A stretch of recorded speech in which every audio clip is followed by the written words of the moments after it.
Good afternoon, and thank you all for being here. Never did I think I would be standing in front of Angie's loved ones talking about her this way. This was a complete and unfortunate surprise, to say the least. My earliest memory of Angie was when she was 6 or 7 years old. Her brother and her would always play together. They were truly inseparable. She would always ask him to play dolls with her, and he would, but he would set a condition, that being they'd have to play Hot Wheels first, and she would always agree. She's like, sure. When it came to her turn of playing dolls, it would always be dinner time, so they never really got to play dolls, and this would happen day in and day out. I don't think she caught on until they were much older and they were talking about it, and she really didn't care. As long as she was playing with her brother, that's honestly what she cared the most. She was honestly the most selfless person I've ever met. She would put everyone before herself. You could always count on her. She was a very dependable person. She was 18 when she met the love of her life. They were childhood sweethearts. They shared their love with their 3 wonderful kids. They were together for 10 years before she was taken away from them. She loved her kids unconditionally.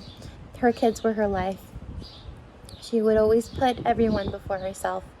I actually had to get her out of the house a couple times a month so she can just have some peace and quiet to herself. I remember one time she called her mom, all frustrated because the kids wouldn't let her clean the house, and her mom quickly came to her rescue and said, just bring the kids over, take as much time as you need to clean the house. And she was happy with that. Her mom honestly was her best friend.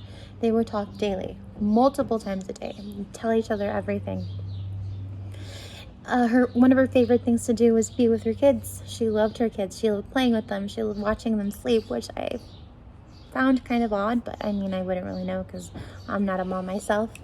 Some things that she was interested in doing were hiking and running. I know for a fact if she was still here today, she would love to run a marathon, and she never got a chance to do that. She wanted to become a social worker. She truly did love helping people. She always held out a helping hand to whoever she could help or may need help. Although she was a very stubborn person, which I think she got from her dad.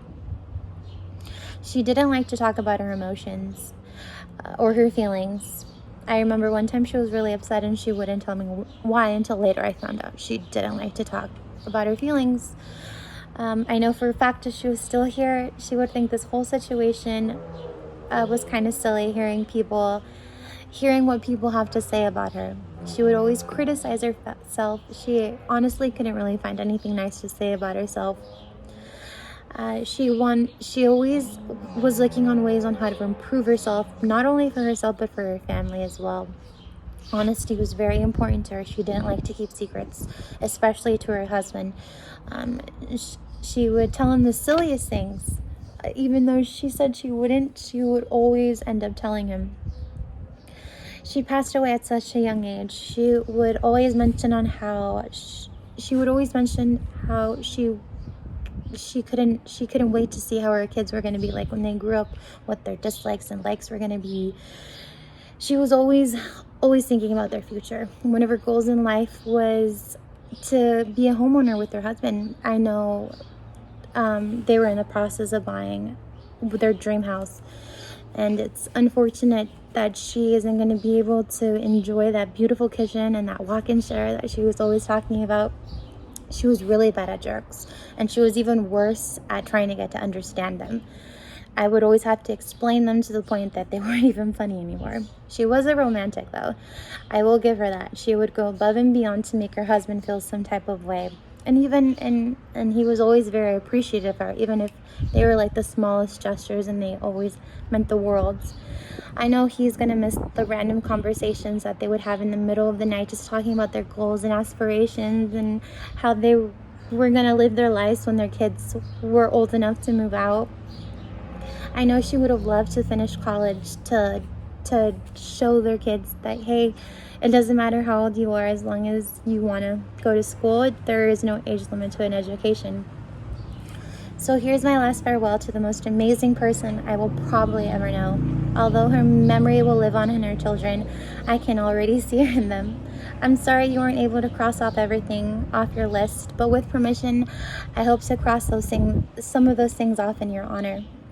Just know that I will be there for your kids the way you were there for me.